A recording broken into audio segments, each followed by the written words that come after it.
Welcome back to MLive's Dungeon of Doom podcast. I'm Ben Raven. He is Kory Woods. What up, though? Hey, Lions are... A lot of screaming going on in the crowd.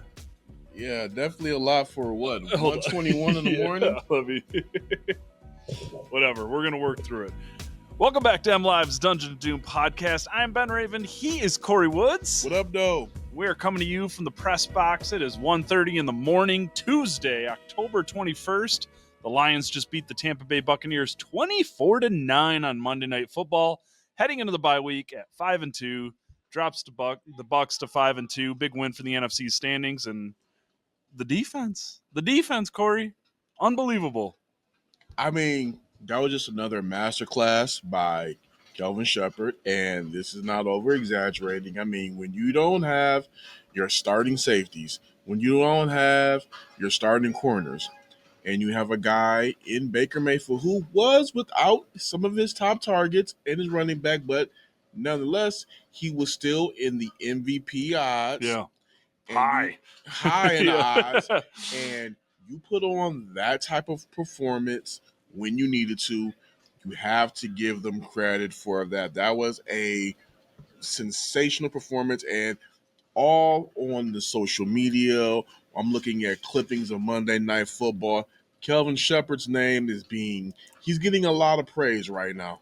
Yeah, I think what Shepherd did tonight and what the defensive backs did tonight. I mean, Eric Hallett and Thomas Harper were your starting safeties for Kirby Joseph and Brian Branch. Amik Robertson and Rock Ya-Sin at outside corner. Arthur Mallett picks up the slack in the slot. You see Nick Whiteside get some action. Just unbelievable. We're not talking about the 2021-2022 Lions, the land of opportunity. This is a legit Super Bowl contender filling. I mean, Branch and Joseph are two of the best defensive players at what they do in the league and not just on this team. And to come out and do what they did, and they set the tone from the beginning, back-to-back 3-and-outs, a four-play punt, a 6-play punt, a 3-and-out, a forced fumble, an interception, and then the Buccaneers get a gift from God on Jared Goff's ugly interception to end the half with a field goal. The Bucs didn't have a drive last longer than 6 plays or go longer than 22 yards in the entire first half. I mean, at one point they were trending on having one of the worst first halves since I believe the Packers did in the 70s, if I'm not mistaken. So, I mean, what really could you say? I mean, they just frustrated Baker Mayfield throughout the entire game. And, I mean, you just can't really say enough. I mean, Aiden Hutchinson looked good. Al-Quadin Muhammad looked good. Aleem McNeil, that's a guy that when you hear coaches talk about, oh, he looks great, he looks this, he looks that, hear McNeil saying that he's back to how he feels and everything feels great. It's like, okay, whatever. Yeah. I mean, I know you guys don't really give us coach speak, but come on. The guy is coming off of an ACL injury, and he has not played meaningful football since week 15 of last season. And then he steps out there, fresh legs, and does that. Got a pass defended.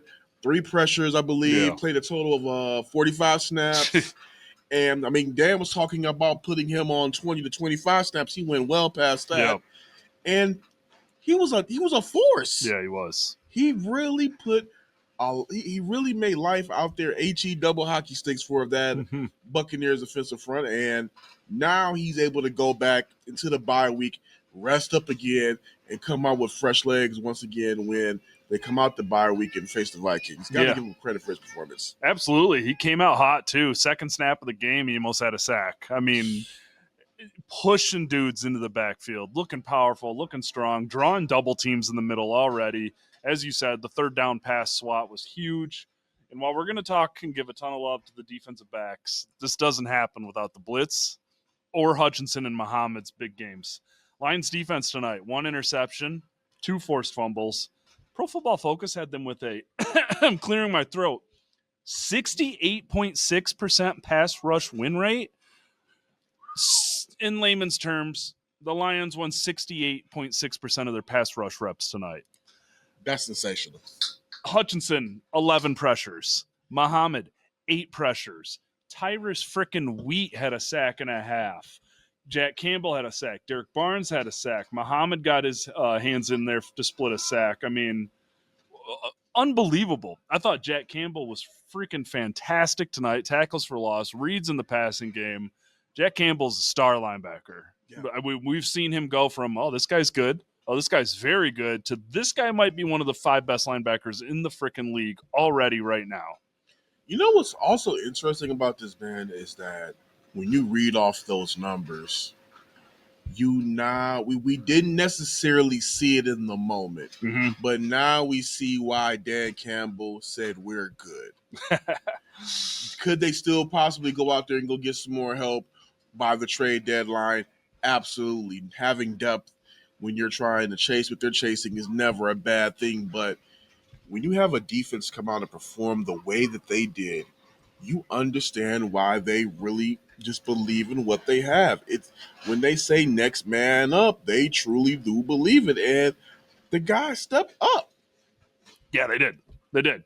And Dan Campbell, what he said going into the bye week is, feels good to be 5-2, pleased with it, lots of things to clean up, quote unquote.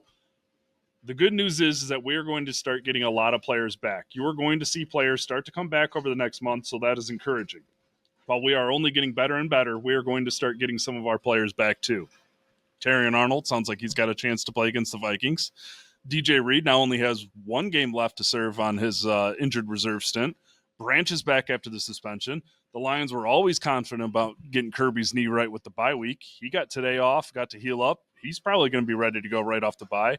You're talking about Malcolm Rodriguez. You're talking about McNeil getting his feet back under him. You're talking about Marcus Davenport coming back.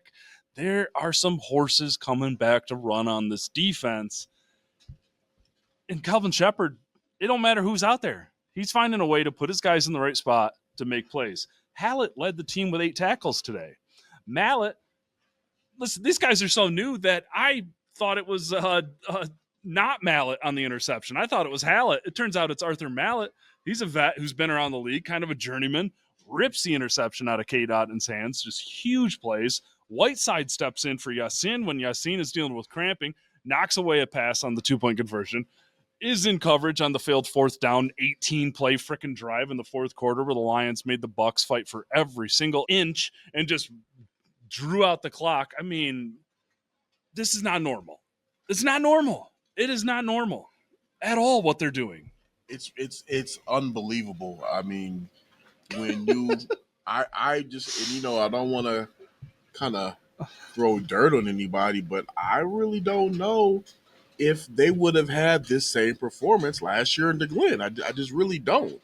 I think Kelvin Shepard is a welcomed, I don't want to say a breath of fresh air, because this is a guy that's been in the building with them since this new regime came in.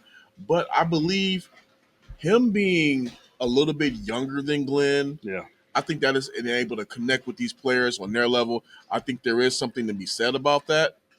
And they're responding in ways that I did not expect them to. I mean, when you're talking about a guy that's on an MVP arc and he's playing against a team that does not have their starting secondary, not just one player, the entire starting secondary is gone. I'm in my predictions like, okay, he's about to carve it up. I did fan predictions. Fans are like, Baker's going to go for 300 yards.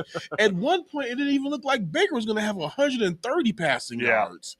It was dominant, and you can't move the needle on what Shepard did tonight because Baker got all the praise and all the media leading up to this week. And even without his horses, he got that praise. So you can't discount what Shepard was able to scheme up tonight with his players, and hats off to him.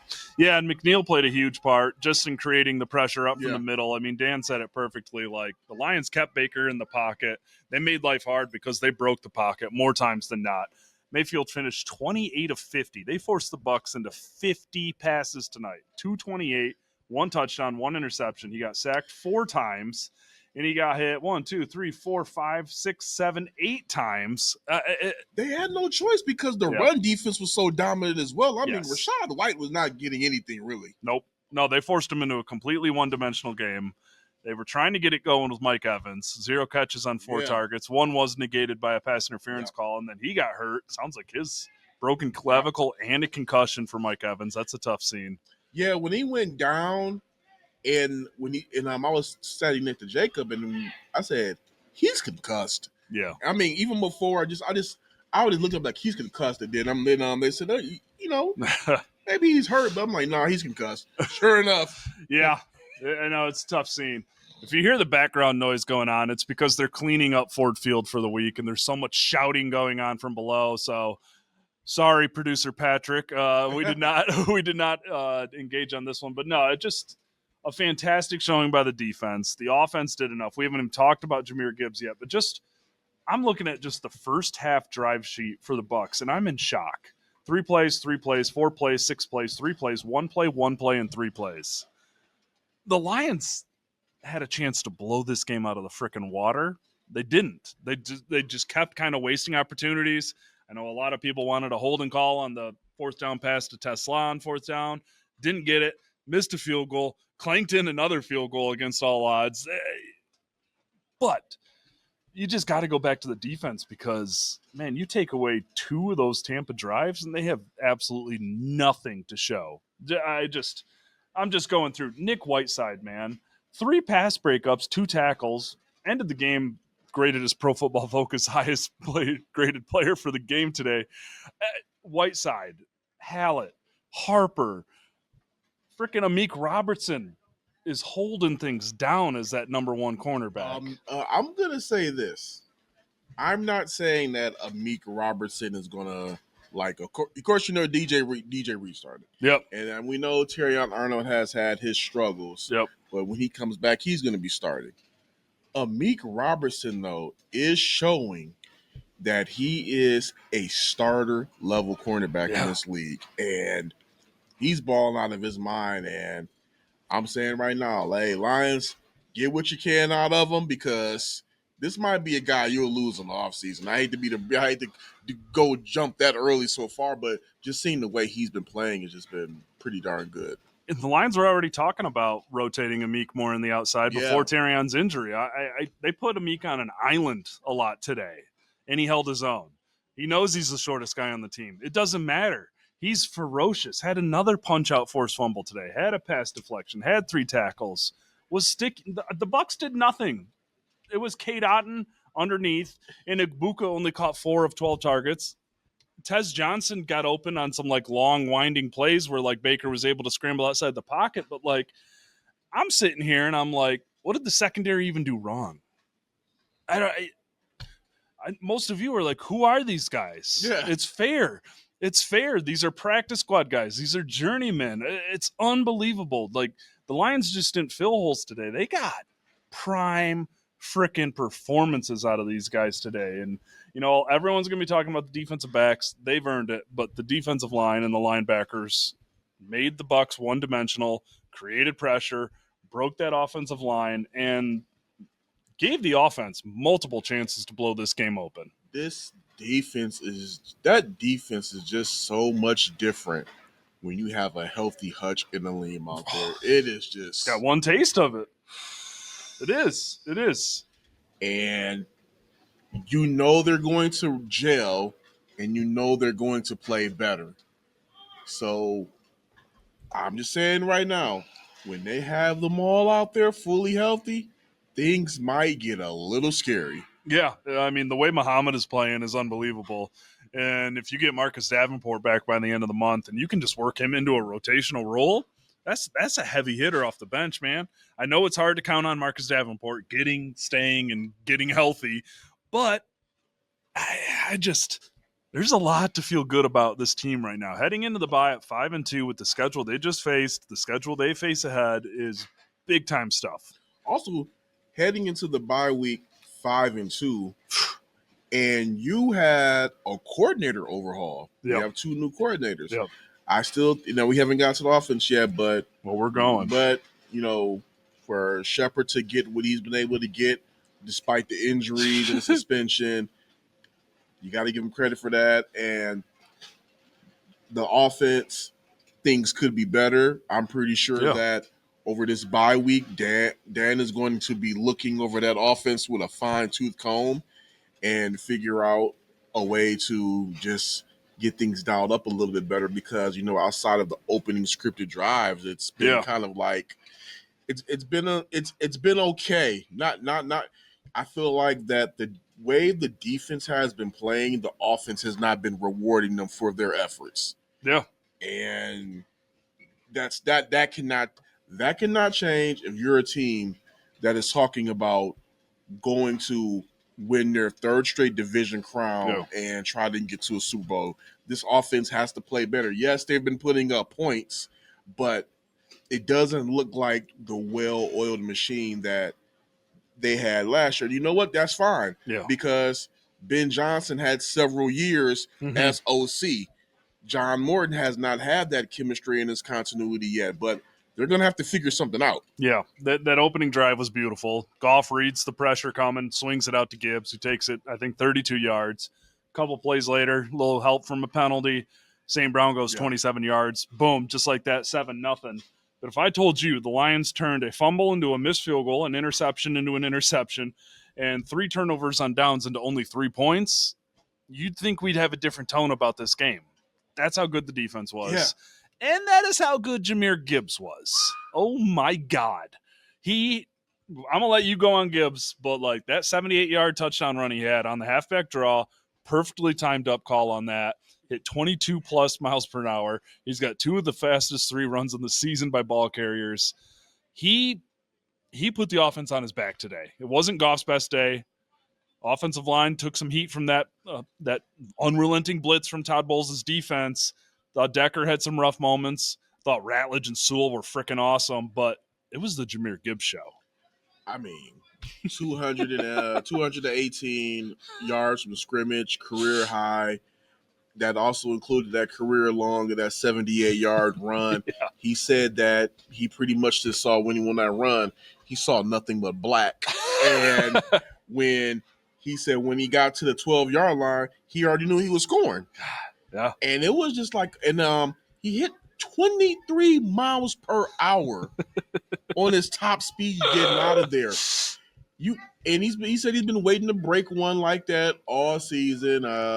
And he recognized how special the moment was for him to have his first 200-yard game from scrimmage. But I mean, to be able to do that and out the backfield, I think like 17 carries for 136 and 2 touchdowns, three receptions for 82 yards. Ridiculous. I mean, those are video game numbers. Yeah. Yeah. Those are Madden numbers on the easy or whatever. You don't just do that against professionals, but he did. And on a game, like you said, in a game where Goff did not play his best, and I think a lot of that has to be attributed to the pass protection up the middle. I didn't think it was that. Yeah.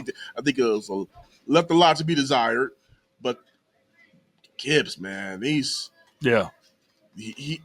a reason why they trade. There's a reason why they made the move to get him. There's a reason why some feel that he has MVPs potential at some point of his career, and there's not really much enough you can say about Gibbs. He definitely won them this game. Yeah, Goff said he's got the best seat in the house when Gibbs is running like that. He straight up said, he's like, there's not safeties in this league who are going to catch him when he hits the second level like that. He said straight up, quote unquote, it's over. He's gone. Unbelievable. For a week that we kind of talked about the Lions wanting to get David Montgomery the ball more, 7 of his 13 carries came as they were icing this game away in the final minutes. Gibbs, 17, 136. Monty went 13 for 21. Was not really part of the game plan in the meat of the game at all. But just the Gibbs explosion, the 78-yard run is going to be the one people remember. Yeah. But I love him near the goal line so much because when he gets kind of stacked up in the middle, just hits that spin and falls forward. He is so much more of an all-around back than he gets credit for. And the same could be said for Montgomery in a lot of situations. But, yeah, they rode Gibbs today because he was the spark plug. He was the guy who took advantage of the defense, balling out, holding the Bucs to 9 points. Even Dan Campbell didn't think that was possible when asked heading into this one. Just when you have a superstar, you ride the superstar sometime. I still think Monty will get more going forward. But, like, When Gibbs is running like that, screw that. That's who Yeah. gets the ball. One thing I will say that I've seen from Jahmyr Gibbs is that he knows how – everybody knows how fast he is. Yep. But I've seen him become a more patient runner. Yeah. Like the way he'll just kind of like just stop on a dime or make a quick move to freeze the defenders and then just quickly shift back into top speed Yep. off one foot. It's just like, I don't think I've ever seen that. No. It's pretty special. He's the first Lion to have 200-plus scrimmage yards and 2 rushing touchdowns in a game since Kevin Smith in 2011. He's the first NFL player to have 135 rushing yards, at least 80 receiving yards, and 2 rushing touchdowns since Chris Johnson in 2009. He had that with 4 minutes left in the third quarter. It's unbelievable what he did tonight. It really is. And I think he's also has the most yards from scrimmage since Calvin had that 329 game. Unbelievable. The Lions have won 5 straight in a row on Monday Night Football. 13-3. That was the one that threw me off. I'm like, I know, right? What? I know. Growing up, I don't think the Lions played 5 Monday Night Football games my entire growing up. I'm like, wait a minute. They what? Because I to your again, I don't want to piggyback, but I'm like, no. I never really remember watching that many times on Monday Night Football. Exactly. Yeah. Those games were memorable. I know. No, the 2 that come to mind as a child are getting diced up by the 49ers in the Rice era, and then I think the Rams cooked them in the Greatest Show on Turf era pretty hard. And I know there's one game in there, I can't remember, but I know there's one game in there where Brett Favre just went ape crap on them. Man. With the offense, Goff finishes 20-29. He got sacked 4 times, 1 touchdown, 1 pick, 241. St. Brown was the most consistent receiver, 6 of 10. Targets, 86 yards. That St. Brown touchdown. Yeah. How is he? How do you have him that open? Yeah, because he's a killer on crossers, and something got crossed up. I mean, yeah, because there was nobody within feet of him besides the guy on his face. Yeah. So thank goodness for my goodness. Oh, they got a lawnmower doing this? Sound like a leaf blower. Okay, they're getting crazy out here. I'm gonna just pause here for a second, Patrick.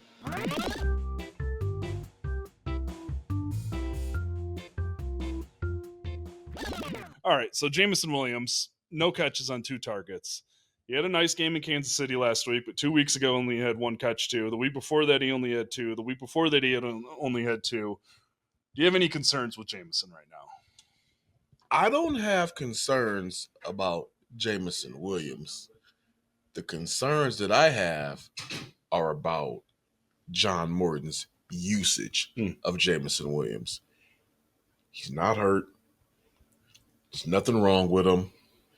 I understand that when you have guys like Jahmyr Gibbs, Amon-Ra St. Brown, Sam Laporta, all pro talent, Pro Bowl talent guys, you want to go ahead and feature them really heavy. But and again, I'm not trying to get in the billionaires' pockets because hey, if you got the money to pay them, so be it. But when you re-sign a guy for the money you did, when he has the talent that he has, you have to figure out a way to get him more involved in this offense. They're on some of the lulls that they're having. There has to be a way where you can figure out how to get him. He is a game changer. Yeah. And I understand, this is what the defense is giving its take. You have to scheme. You have to be able to scheme up something to use him. He just cannot have one target.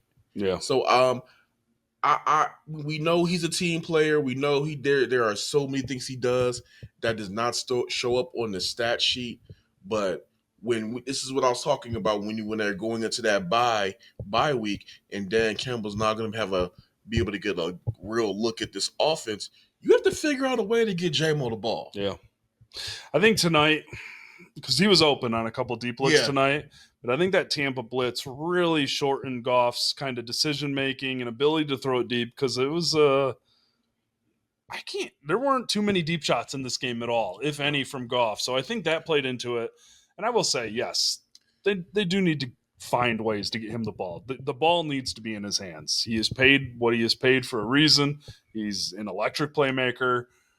But I will say I am not concerned right now because he's still balls to the walls, blocking, doing everything that's asked for him. You don't see bad body language or anything like that. But like, yeah, the guy needs the ball in his hands. They that's what my concern is on John Morton's usage, not J-Mo. Yeah. So I mean, St. Brown once again. I mean, Tesla did not catch his only target. J-Mo did not catch his 2 targets. Raymond caught his 3 dump offs for 17 yards, but St. Brown was the receiver. I mean, maybe the Bucs took it away. Like I said, I think the blitzes kind of really shortened Goff's time to get the ball out, especially on deep looks, because J-Mo gets open. Everything just kind of has to come together for those looks. But just a strange day for the offense. Just a really strange day for the offense. 3 of 13 on 3rd down. They fail on the 4th down in the red zone. They miss the field goal. But like, Gibbs, when Gibbs plays that way, you're good. Yeah. Jared Goff called it an ugly 24. Knew they should have blown the game open, and they really should have. I mean, you put that field goal on there, Goff doesn't throw that interception before the half, you're looking at potentially a 20, 24-0 halftime lead. There's not going to be too many people feeling bad about how tonight's game went. Like I said, it was not Goff's best night, but I do think Todd Bowles' defense, that makes life hard for quarterbacks. That's the one thing I will say that I think that's the one thing that you got to go ahead and kind of like look at when you're kind of judging the offense is like they've been going against some tough defenses. Yeah. And yeah, they have. I mean, even Cleveland. Cleveland. Kansas City's okay, but they got some guys, but they're going to get some tough defenses. And I still think that as seasoned as John Morton is, he's probably still just trying to figure out the best way to utilize all these pieces because, again, as much as he's been around the game, he has not had the keys to an entire offense this explosive. Yeah. And I go back to what I always say. J-Mo's going to be boom or bust. Yeah. That's just his play style. He's not the precision go-to guy like St. Brown. He's never going to be, but I'll give you credit. The ball does need to be in his hands. He does need more opportunities, whether you're manufacturing them, whether you're sending him on those crossers when Goff doesn't have much time. I would like to see a little more of those, but yeah, it's a 24-9 win against the freaking NFC leading team. So these are all good problems to have right now. There's a lot of mouths to feed on this offense, and there's going to be games like this. And honestly, man, Gibbs, finally. They felt like this was coming. It came today.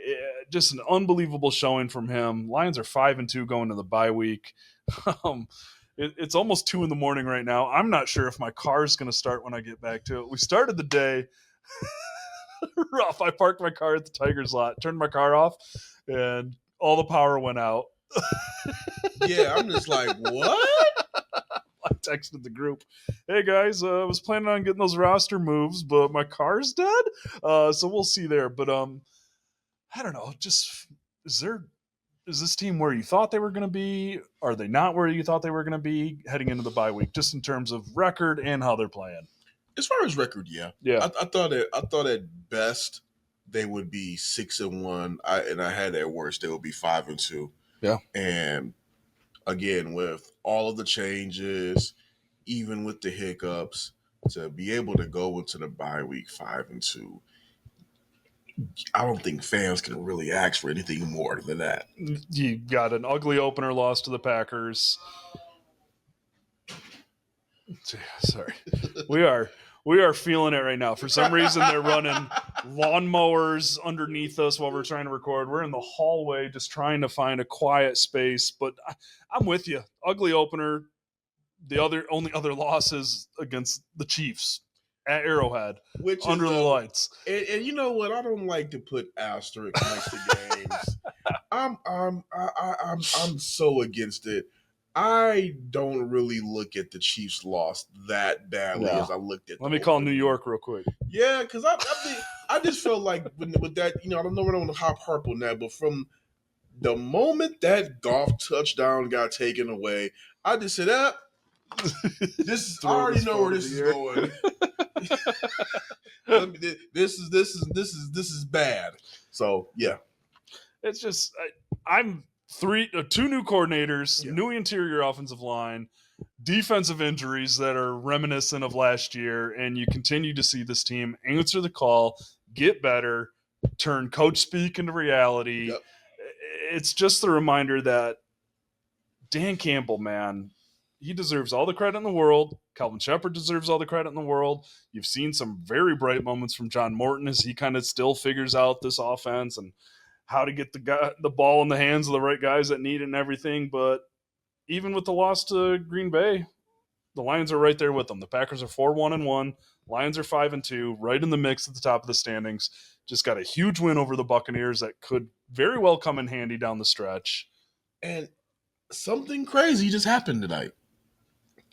With this 43rd win, Yeah. Dan Campbell now has the 5th most wins as a head coach in Lions history. He has not been here that long. It doesn't feel like. He's in year 5. Yeah. It's not over yet. Unbelievable. No, just what an awesome showing from Calvin Shepard in the defense tonight. Gibbs has his superstar offensive player of the year type breakout game. They need to keep that going. In terms of concerns, it's just cleaning some things up on offense, taking advantage of opportunities that the defense gave them time and time again. But man, pieces are coming back. The secondary is going to get their horses back. And it's just another reminder that no matter what, this team's in it. I think that's the one saving grace. This team is 5-2 and has not peaked. Yeah, truly has not. No, we've seen them play complementary football for 60 minutes, but we have not seen there have been games like this, like the Cleveland game. The defense. The offense didn't take advantage of the opportunities.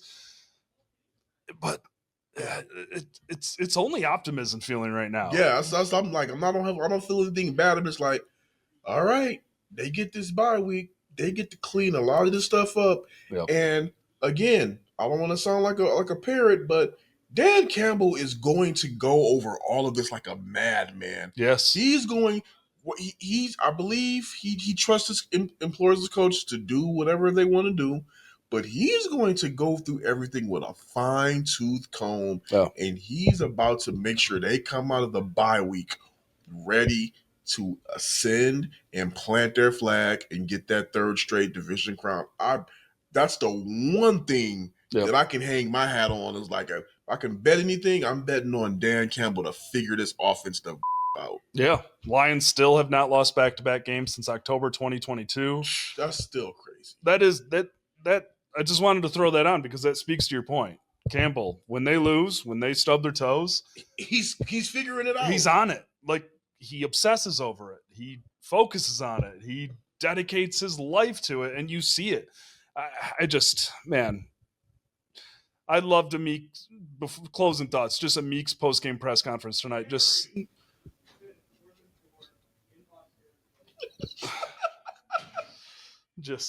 I just loved Meek's post-game press conference tonight. Just how he said, I wanted to go out there. All I was thinking about were those new guys in the starting lineup to prove that they belong here, give them the moment, wearing a Brian Branch jersey in support of his suspended teammate. And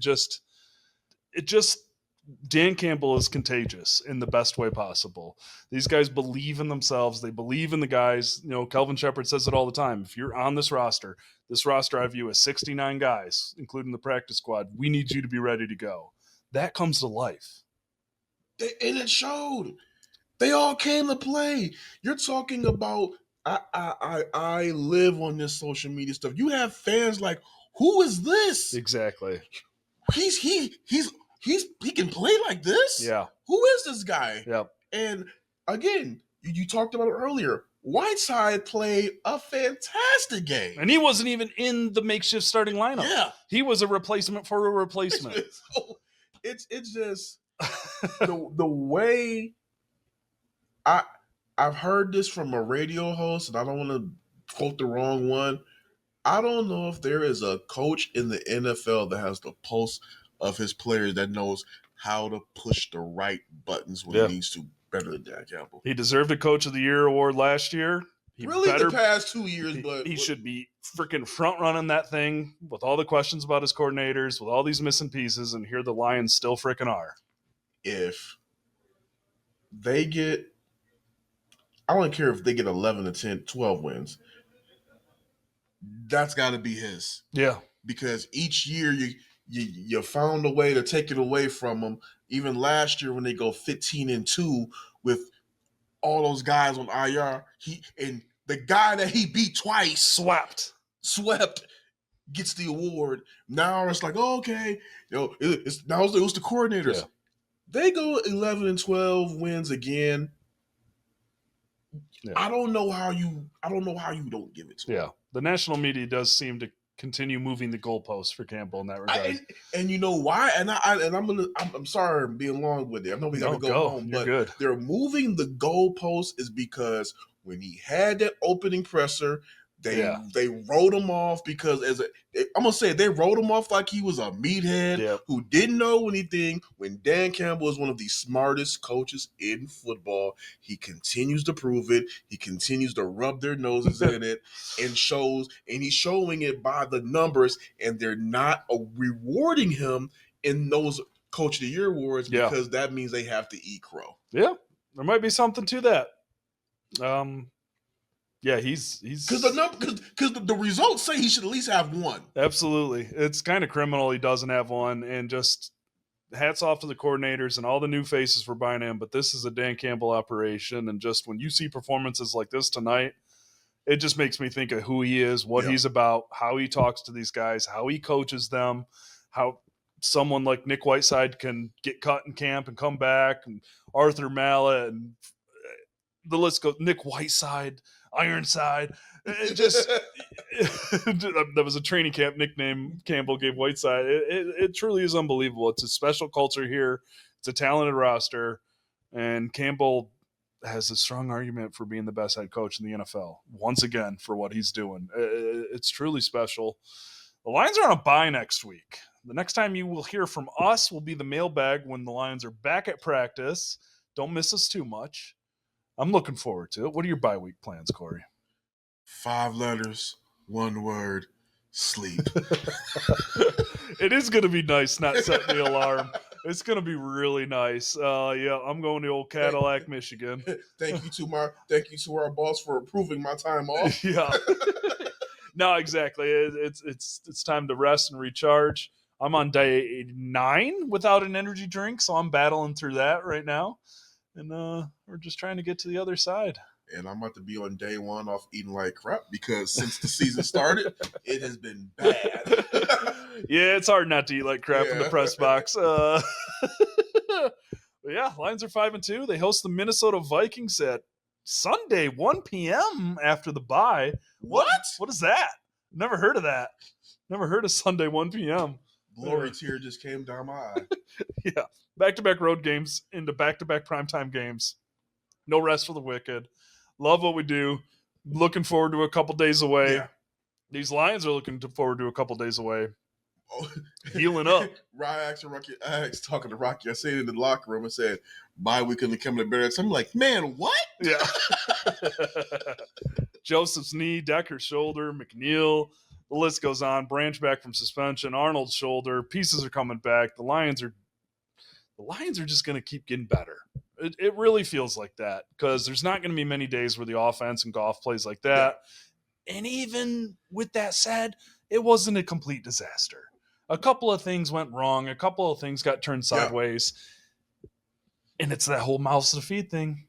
When you got a superstar like Gibbs and you got a superstar like St. Brown and you got dangerous playmakers and glue guys all over the board, someone's going to step up. And that's what happened tonight. When the offense needed to punch their way out of a hole, Jahmyr Gibbs sprinted through it like he was a freaking X-Man.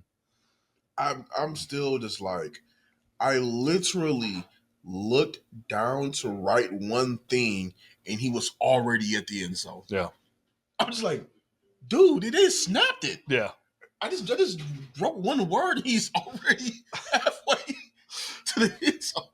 Like, all right. What? That's going to be it for us. It's been an interesting post-game podcast, bouncing between rooms, going to the hallway. Hey, see, we're going through all of the elements. We are. We're battling through the elements right now. The in-arena, the in-stadium elements moving around. Unbelievable. This is a first. Yeah, good job, producer Patrick, on making this turn out. We've changed rooms twice. The Detroit news guys are coming and going. The lawnmowers are running in the stadium. We're doing our best here, but this has been MLive's Dungeon of Doom podcast. The Lions win 24-9, 5-2, big win over the Bucs. It's a good team they just beat, and the defense is just going to keep getting healthier. And shoot, you even got Chris Long tweeting after the game, I'm ready to hire Kelvin Shepard right now. So these Lions, they're in good hands.